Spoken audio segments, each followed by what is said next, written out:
Welcome on in to Booby's World, right here on the Big Play Network. I'm Nick Pedone. No Booby with us today. Rafa Hernandez-Brito in studio with us. Rafa, great to have you back in here. It's been a struggle getting the full crew in. Yeah, man. Travel schedules are crazy. It was a couple weeks of just me and Booby. Week before that, it was just me and you.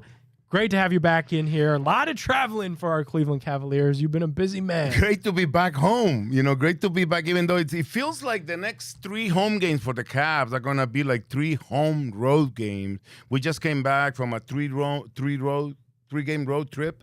Come back for 1, go away for 2, come back for 1, go out for 1, come back for 1, and then it's a big, massive West Coast trip that is going to be like, from the beginning when that schedule came out, and I saw that West Coast road trip to end the season. And then if you see the back-to-back to start with Phoenix and Utah, and then to end it, we start with Denver, and then we go Utah, Phoenix, and then a couple of days off, and then Lakers, Clippers. Yeah. You really look back at January and February where the Cavs were the best team in the globe and say, you know what? That's when you take advantage, when the schedule giveth. Because eventually the schedule taketh and he's taking. We are traveling for every single game for the next 14 games. And the next time we play consecutive games in a city will be when we play the back-to-back at Crypto or whatever it's called, arena now in Los Angeles, before we come home for 3 home games. And so it's great because we come home for fan appreciation night to finish the season. Yeah. But it is brutal. And that's when you find out that there's nothing glamorous about traveling with the team. Yeah, I mean, you look at this to finish the year, we always talk about West Coast trips. They're always hard for a team. They also say they could bring a team together. Yeah. So I'm looking forward to sure. that, especially before the playoffs. But you just look at the absolute scheduling on this. And the Cavs have had it rough from Jump Street with the number of back-to-backs that they've had. But you pull up this Cavs schedule, and I mean, the March 31st, the last day of the month, in Denver against the Nuggets. Then April 2nd in Utah. April 3rd in Phoenix. April 6th in LA against the Lakers. The 7th in LA against the Clippers. Then finally back at home, the 10th, the 12th, and the 14th of April in the friendly confines of Rocket Mortgage Fieldhouse. But that is an absolutely grueling road trip coming up. And not to mention, the schedule didn't know at the time, but before you mentioned that Denver game is Noche Latina at Rocket Mortgage Fieldhouse, the 8th annual Noche Latina. Come visit with us and celebrate all the Spanish-speaking fans in the world. Wait, so which game is that? Is the 29th of March is Philadelphia. The schedule didn't know about Joel Embiid getting hurt, right? But then if you backtrack a little bit, okay, there's a trip to Charlotte and then Charlotte again, but Miami twice in a week, and then Minnesota again, and they got a bone to pick with us, and so they still fighting for first place in the West. So it's not easy at all.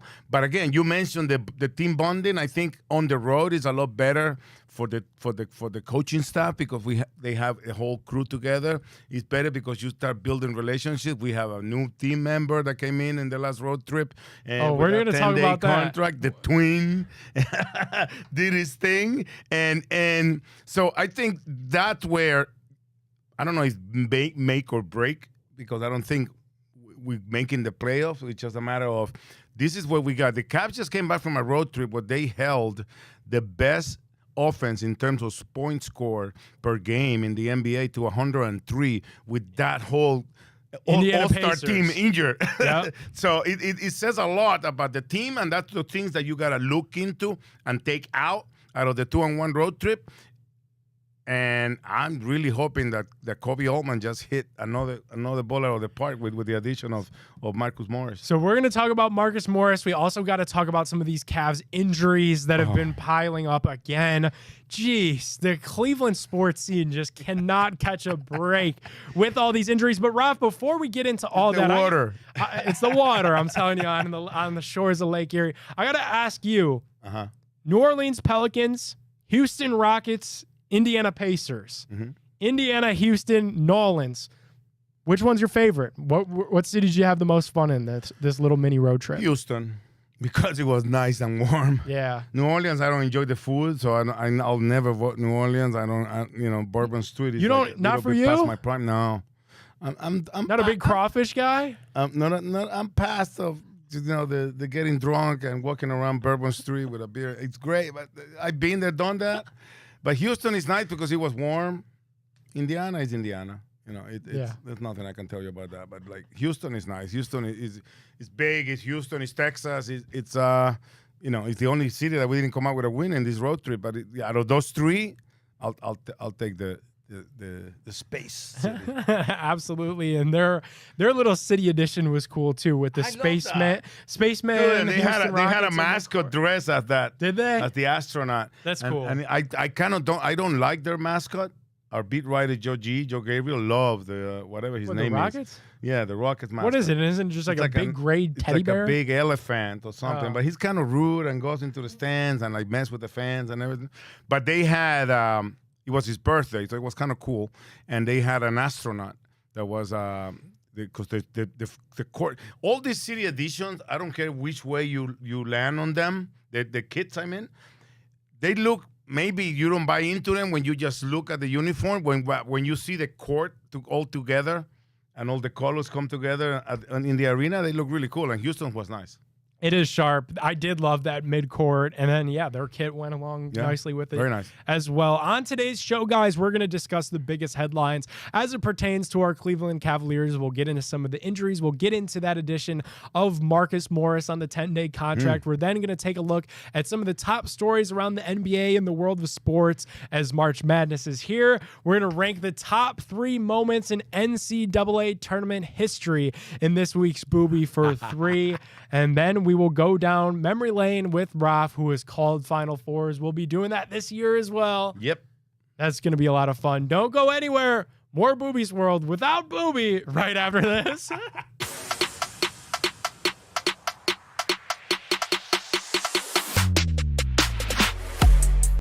Welcome on back into Booby's World right here on the Big Play Network. I'm Nick Pedone.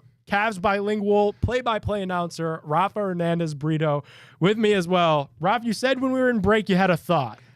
I don't know is this gonna be the first time that Marcus Morris faces Nikola Jokic after that incident they had in Miami? It might be. Because I know he played. Where was he after that? Was he with the Clippers? No, he might have faced him because he started like over 100 games with T. Lue.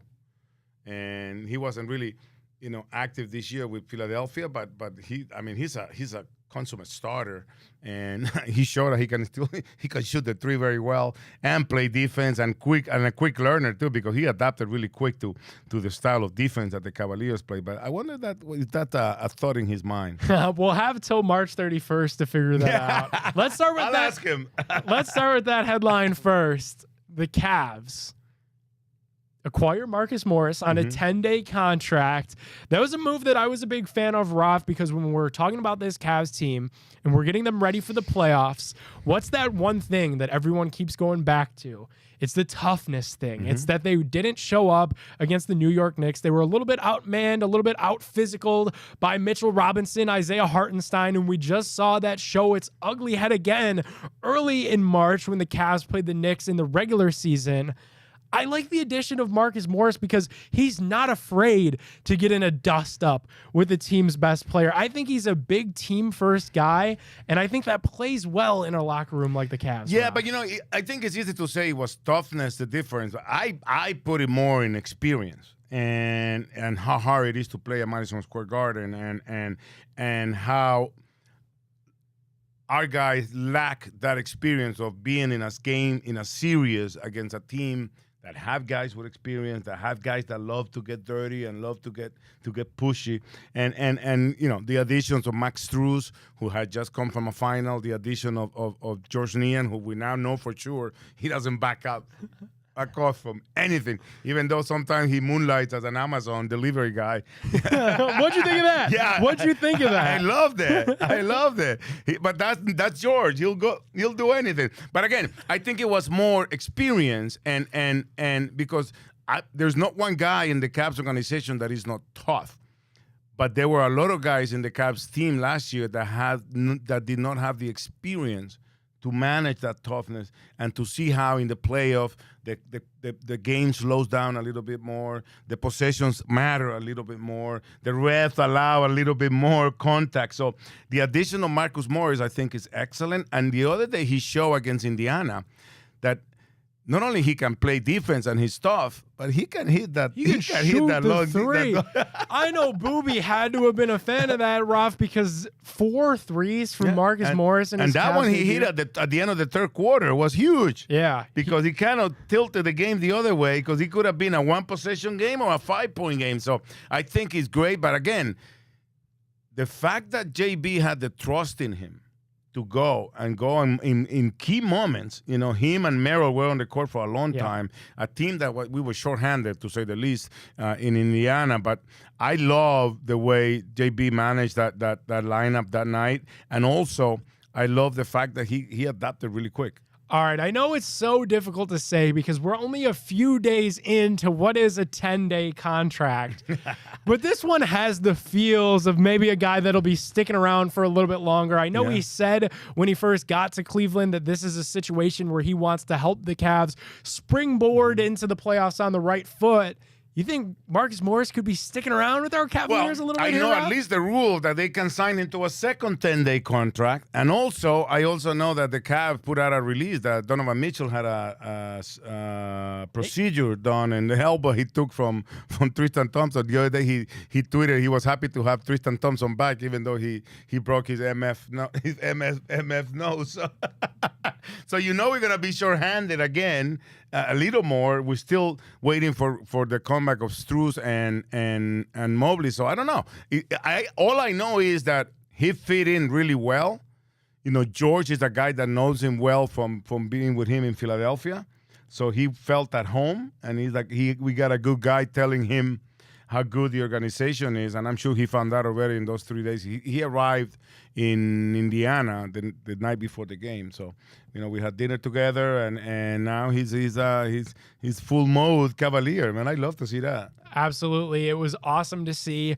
Great debut out of Marcus Morris, and we're excited to watch more from him. All right, let's talk about the Cavs injury bug, Raf, because you mentioned it. That game in Indiana, boy, were they shorthanded, and boy, did they need those minutes from Marcus Morris, from Sam Merrill, because they were without Donovan Mitchell with that nasal fracture. They were without Max Strus, who now they're saying might not have a timetable for his exact return. What's in the water here, They Ralph? have a Mobley with the injury, and then they have the glass half full version of this is at least we hope that they're gonna be ready for the playoff. With this downside, we have enough in our roster to step up and to take care of business, and like they have done since January that we've been going through this. We were the best team in the NBA. We had 3 starters. Yeah, like since the Browns were in the playoffs was since we've been playing this injury game, and it is the nasal fracture surgery for Donovan Mitchell. He'll be reassessed in a week. So this isn't a long-term thing, but I thought it was interesting. Donovan Mitchell told Serena Winters after a game this past week, saying no disrespect, but I'm not really blowing by people right now. And that's disappointing to me. That's affecting me. I'm probably not playing next game, meaning the Indiana game. To be completely honest with you, kind of just take some rest and get it right. I thought I was ready. I'm not, and it sucks. I want to be out there, but it's clear as day. Even to myself, I can't fool myself. I'll get it right and be ready when the time comes. It sounds like there's maybe some sort of a setback with the knee, too. Yeah, but that's Spider taking one for the team. And I don't think we lost the game because Spider can blow past anybody. And he knows his body better than anybody. But if you remember, there was a play where he landed on the first row. And I was sitting, my broadcast booth in Houston is right behind our bench at the end of the section. And he kept banging on the chair. And I'm like, he was bothered because he re-injured or woke something up again, re-aggravated, and he knew it. That's the best. But he came back because he knew we were short-handed, and he only came back to take the UFC elbow from Tristan Thompson. But hey, Donovan will be ready. He'll get himself ready because there's nobody that works hard, even harder when he's trying to get back on the court, and we'll weather the storm. I think it is what these guys are made of. And dare I say too, Raf, the UFC elbow that came in from Tristan Thompson that caused Donovan Mitchell to get nasal surgery on the broken face now of Donovan Mitchell. Maybe a blessing in disguise. It just gets him off of his feet for a little bit, lets the knee fully get to strength. Now he's going to have to heal up the face. I would love to see Donovan Mitchell come back mask Mitchell. Remember we got a couple games of mask Kyrie Irving years back. I think Don in the mask would be a really cool look, but I do think glass half full, this could be a very good thing for the Cavs that Tristan Thompson ended up somehow breaking Donovan Mitchell's face, because it's going to get him off his feet. It's going to let him heal up that knee and get the Cavs as close to they can as full strength. And again, it's more another opportunity for Sam Merrill to come in and step up. He has had huge games, man. Yep. He was on a shooting slump. And I was talking to him.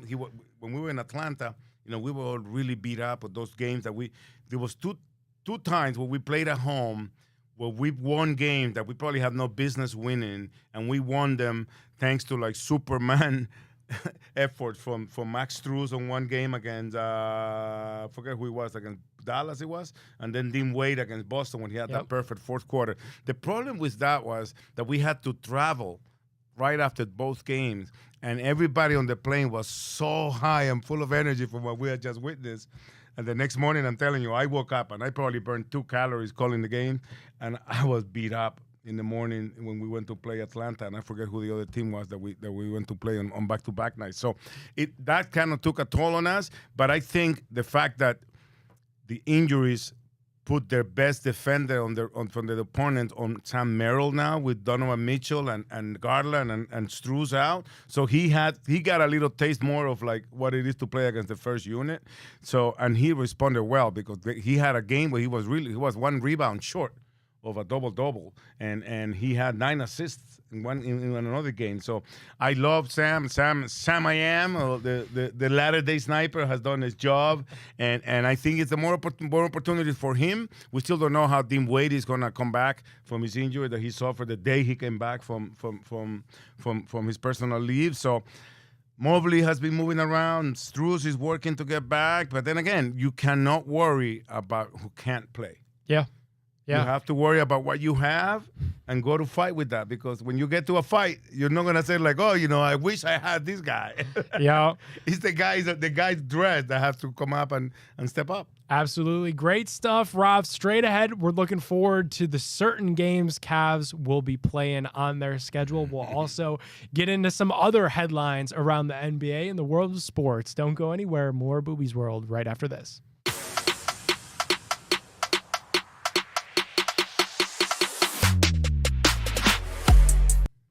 Welcome on back into Booby's World right here on the Big Play Network. I'm Nick Pedone. He's Rafa Hernandez-Brito. No Booby I'm shooting today with us Booby's today. not in here. No Booby. Rafa's shooting all the shots. There's nothing wrong with that, Rafa. When you look ahead at this Cavs schedule coming up this week, we got games at Minnesota on Friday. Boy, did they just put on a show. Anthony Edwards, huge poster dunk that went viral earlier this week. This is a rematch of the Cavs' overtime win earlier in March against the T-Wolves, where Garland and Allen both went off in that game. Big headline here, Karl Anthony Towns is still going to be out for this one, so I'm expecting a big game out of Jared Allen. Looking forward to that. I think it'd be a great game. We always play well in Minnesota. At least the years I've been here, we have done very well, and again, we have done really well, especially because our defense has traveled this year. Yep. With the victory in Indiana the other night, we equaled the number of wins we had on the road last season, and we still the second best team in the league playing on the road. So I think that's something that gives you hope, and also something that this guy, as much as we talk about the guys that have been out, I think the ones that have been able to go to war have been having the time to play together and to get those combinations, those rotations going for the coaching staff. So I think it's going to be an interesting series. Then we go to Miami, where it's a city where I think it was like last season where I had the first time that the Cavs won since I've been here in 2014. Yeah. So it is then again we come back. Talking about the schedule, we play Miami, then we have to come back a 2.5-hour flight to play the next night here in Cleveland. So it's going to be interesting to see. And before I forget, I need ratings, everybody. Watch Telemundo on March 29th when the Cavs play the 76ers. It's Noche Latina, but it's going to be on Telemundo for free and WAB also for free. So it's open TV for everybody, the Cavs for everybody. The Telemundo game was awesome, Rafa. I switched over to it. You give me a quarter of ratings at least? I switched over to it, gave you a quarter. I'll be honest. Didn't understand much. No, not even when I say see. I got that. I got a lot of the nicknames for the players, a lot of the players themselves, obviously. But that's really cool. Seriously, it's really amazing what the organization has done to make sure that we make the games available to as many people as possible. I know there is the NBA app and there's all these little apps and even the Cavaliers app and streaming services and everything. But to be able to just come home, turn the TV on and watch for free, I think is something that I hope is the way that is going to make more games available. More teams are doing it across the country. But the fact that the Cavs made history, when we had the game in Spanish that night, it was the first time ever that the Cavs have broadcast the game in Spanish on Open TV. So we're going to have 3 this year. The Philadelphia game is the last one, and it's Noche Latina. So yeah, celebrate. Have a mojito. I'm taking it. I'm taking credit. I was part of history just because I tuned in and flipped the TV to Telemundo. I wasn't on the call You're one of the 5 people that checked in. I was part of history listening to the Cavs on Telemundo. That's really cool. All right, let's pivot and look elsewhere around the association. Houston Rockets are hot. They've won 5 straight, 7 of their last 8. They beat the Cavs, the Suns, the Kings. That's some quality wins for the Houston Rockets. Rafa, you think that they could sneak up on the Los Angeles Lakers, on the Golden State Warriors? I don't think so. And play themselves into that play-in picture in the West? I don't think so, especially with Şengün being out, because they're not going to bring him back. They haven't said anything. I think the only thing that said was there was not really structural damage to his leg, his ankle, and if you see the fall, you're surprised that there wasn't more big damage to it. That shows you how elastic the kid is. But also, I think it's more of a playing with nothing to lose kind of thing, and that's what the streak is in. But it's hard the way LeBron and the Lakers and Curry, even though they couldn't do us a favor and beat the Knicks a couple of nights ago, the way they're playing, it's hard to think that they're gonna hit. Because in order for them to lose like a 2-game lead that they have, 2 or 3-game lead, it's hard for them to get on that kind of slump and miss, especially having the opportunity to take over the 6th spot the way the West is right now. So it's not like they just like in the East that 9th and 10th are kind of just fighting to see who hosts the game. Right. Even though 7 through 5, they're still trying to figure out who's going to be there. Who's going to be there. Right. But in the West, I think I'll be surprised if the Rockets can do it. But they're a young team. They're very athletic, very sneaky. Not sneaky athletic, very, very active athletic. And I think that's always dangerous. And they're playing with nothing to lose. Absolutely. I'm with you. I don't know that they could catch them yet. I think the mainstays out there in the West, Steph and LeBron, are going to cement themselves there, even though at the bottom of the West. I think the Warriors found something when they made the decision to move Klay Thompson to the bench. I know that was a decision that did not come easy, but it feels like ever since that decision was made, things have been looking up for Golden State. Let me ask you a question. Now that you mentioned Lakers and Golden State, were you a fan of the play-in tournament when it came out? Are you asking when it was initially announced or after the first? When it was announced that they're gonna cut, because I'm pretty sure you were one of those people. You were one of those people that I was one of those people that said too many teams make it to the playoffs. I was just confused 8 on each by side. it. Yep, exactly. Right? Exactly. Too many. So okay, but imagine what's about to happen in the West right now, where you could probably have a play-in tournament with Durant, Luka, LeBron, and Steph in it. Must watch you tell TV. me who doesn't buy into that. Must watch TV. And let me ask you this. What's cooler, that play-in tournament or some of these first rounds that we see, especially 1 versus 8, that's just a 4-game sweep or a 5-game gentleman sweep? I'll be way more dialed into a play-in game with LeBron, Luka, Steph. It is cool. Speaking of Tipico, there'll be a lot of action in there. No kidding. I'll be tuned in for First sure. series. Can you imagine? It's either pick. It could be Phoenix and Warriors 7 and 8, or it could be Lakers, Dallas, or Phoenix, Lakers. Don't care. You could give me any of those teams in any sort of matchup, and it'll still be entertaining. It'd be crazy. Yep. Yeah, that's going to be a lot of fun. But that's why I think anything that happens when it comes to change, you have to leave it a little time to. Because I wasn't a fan of the wild card in baseball when it came out. Everybody was killing Bud Selig, right? For doing that. And look at what happens now. Who doesn't like to see teams that are not out by the end of July? They still have a chance to something to play for. Yeah, no kidding. I mean, it is definitely fascinating. The NBA continues to build cool things around the game and just find ways to make it more and more interesting, more viral. Think about think about like from the social media aspect, the moments that we're going to get out of this play-in tournament that would just be lost if the Lakers or the Warriors or the Mavs were sitting at home. And that's not to say that the rest of the playoffs are not going to be interesting, because you have on the other side, the young teams, obviously on our side, ourselves, Milwaukee with Damian, who are finally, Damian and Antetokounmpo are finally like kicking it in. You have the Celtics, who have been unbeatable all season, and then on the other side, you mentioned Ant Edwards, you mentioned the young Oklahoma City Thunder, who out of nowhere, it's like not out of nowhere, but like I think a little ahead of their schedule. Yeah, are like one of the best teams in the league, and obviously you have the champs who. You have to always give him a chance to make some noise in the playoffs. Alrighty, we are going to step aside. When we return, it's tourney time. March Madness is here. Don't go anywhere. More Booby's World right after this.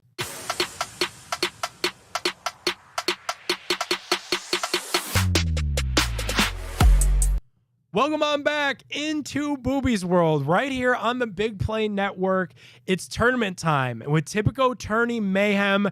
It's going to let you bet on all the games. Download Tipico Sportsbook now. When you do, use promo code Booby100. All caps, all one word, Booby100. That helps out our guy, Daniel Booby Gibson. It's also going to get you guys $100 of bets on Tipico to start betting. Check out Tipico Cashback Rewards, where you're getting actual cash back up to 5%, highest out of any sportsbook.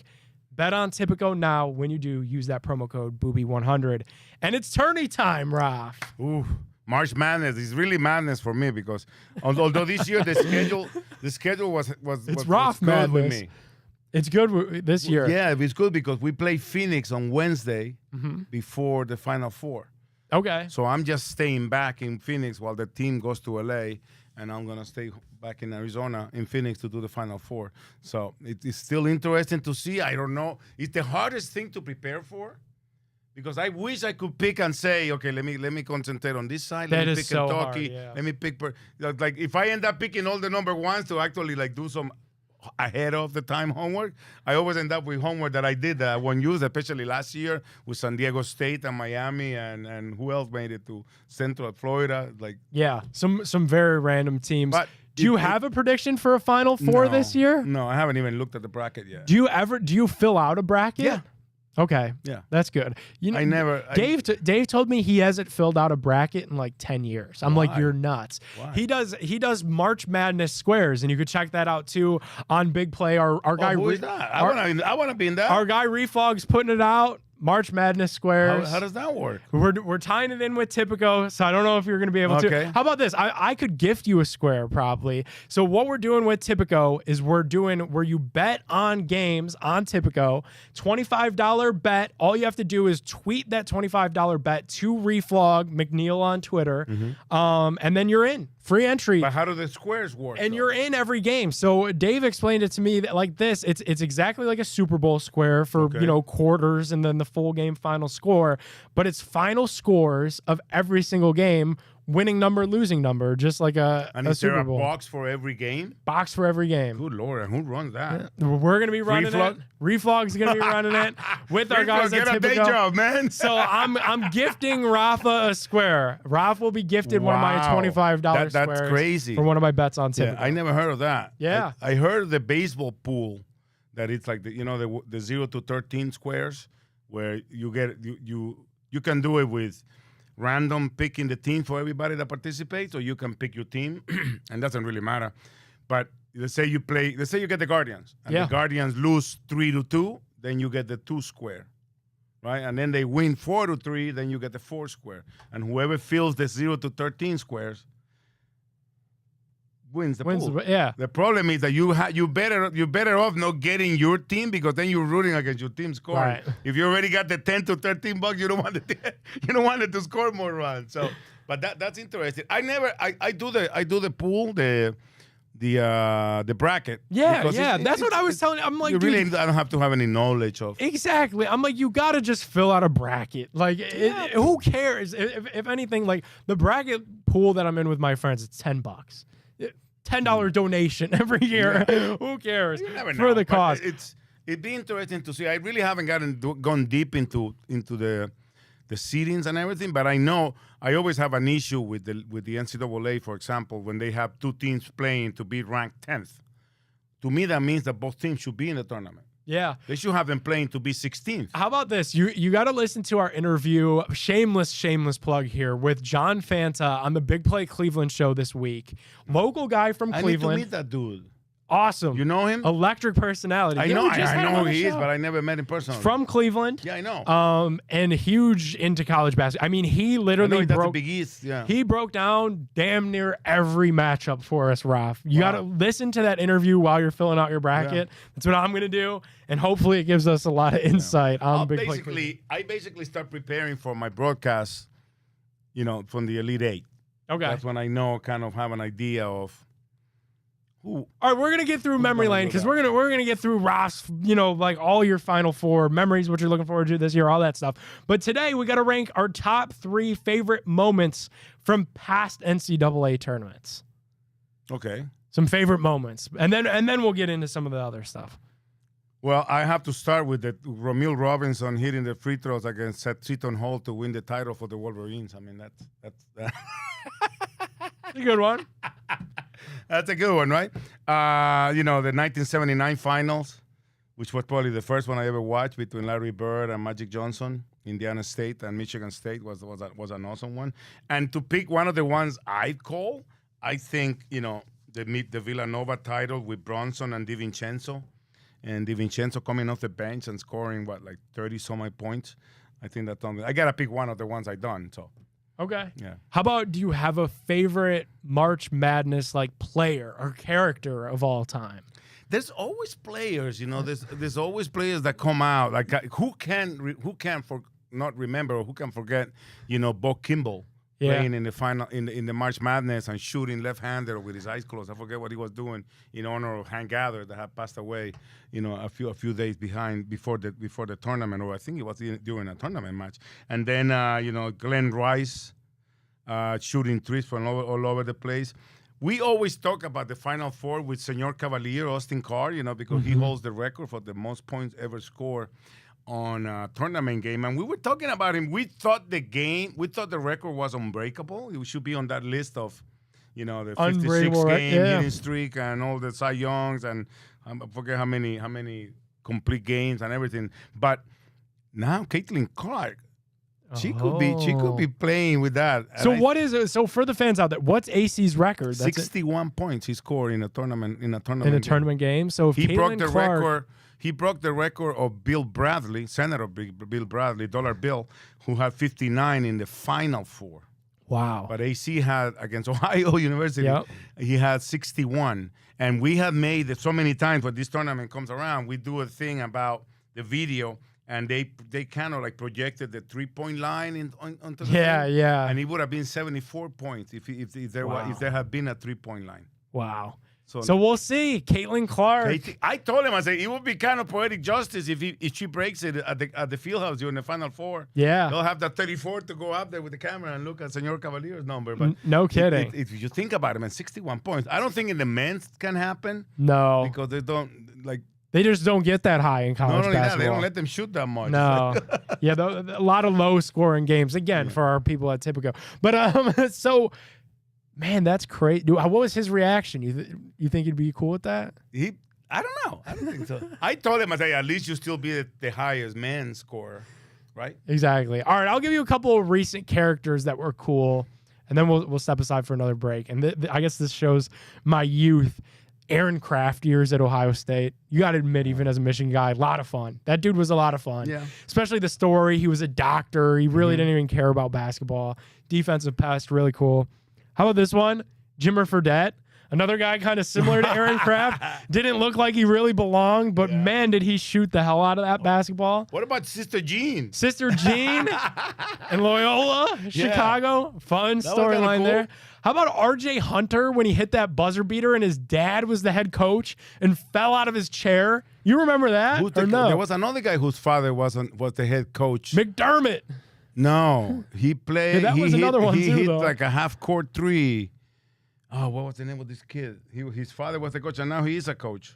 Oh, wow. I forget. I'll remember the name. And there's so many moments, though, man, in March Madness, and that's what they're made for. You know, Villanova won a title like in the last second, too, when George Hart was in the team. So, it's amazing that I have gotten to call, last year when who beat San Diego State? San Diego State beat somebody, and it was like in the last second shot to beat UCF. So it's amazing to see. I was there. I called the Jalen Suggs shot that beat UCLA, and everybody was laughing because there's a person, and forgive me for not knowing the name. There's a person that always tweets after the Final Four. Always tweets like the play of the tournament or the play of the night. Yeah. In all different languages. Oh wow! Right.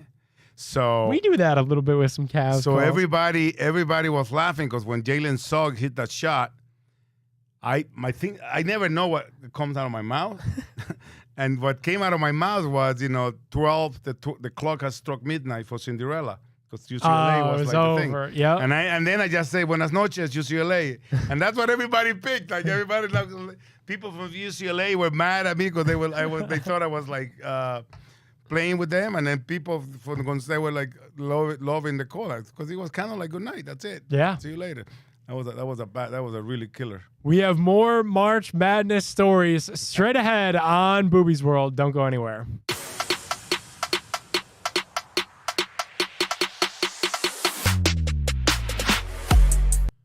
Welcome on back into Booby's World right here on the Big Play Network. Nick Pedone, Rafa Hernandez-Brito. We miss our guy, Daniel Booby Gibson, out there. I'm shooting for him, though. Being dad, Booby, in L.A. Yeah. Booby, we miss Always.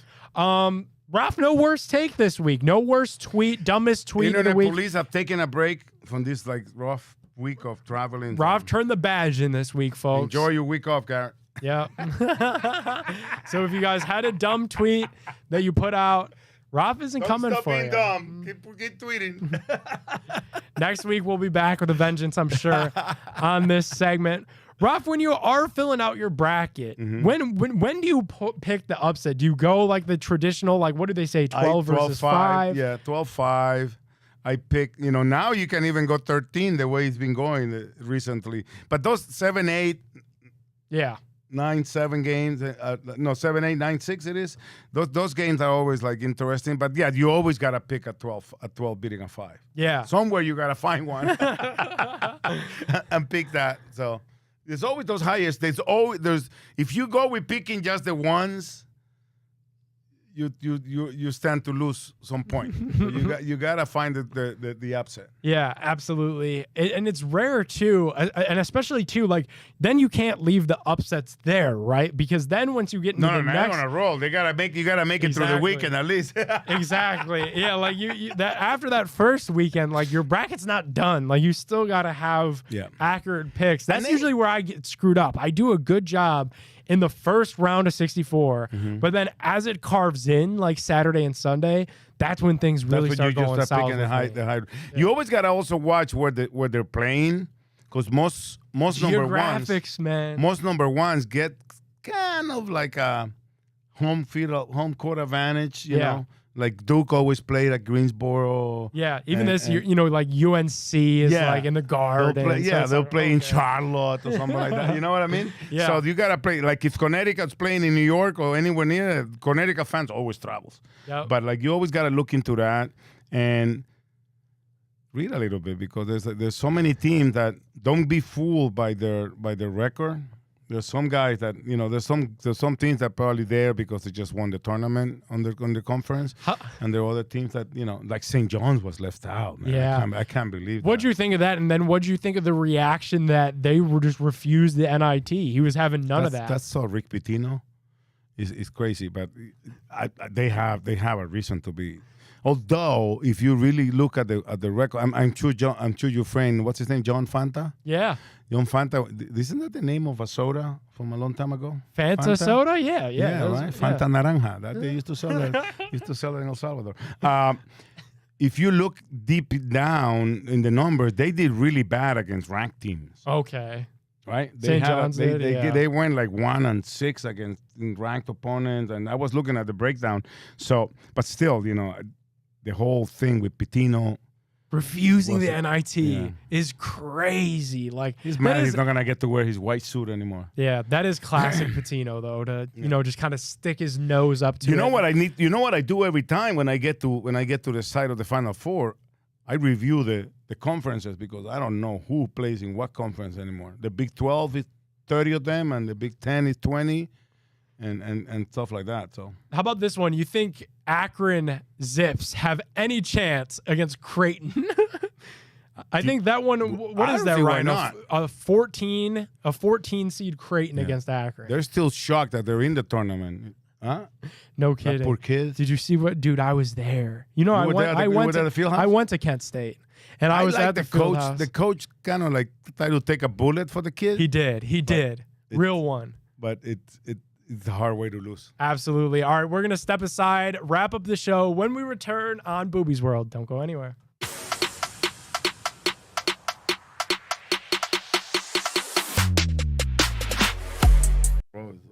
Welcome on back into Booby's World, right here on the Big Play Network. I'm Nick Pedone, Rafa Hernandez-Brito. And Rafa, at break, you told me you guys were watching Kent State Akron MAC championship on the road with the Cavs. Every Who game else in this room? Every game, everybody was in the room, and I came down thinking they had the golf on because I had Scotty Scheffler in the tournament, and then it was the all tournament finals and Big East, and Coach Sidney Lowe, who played for the Wolfpack when they won, and they have that when they beat Pi Slama Jama. Talk about memory lane.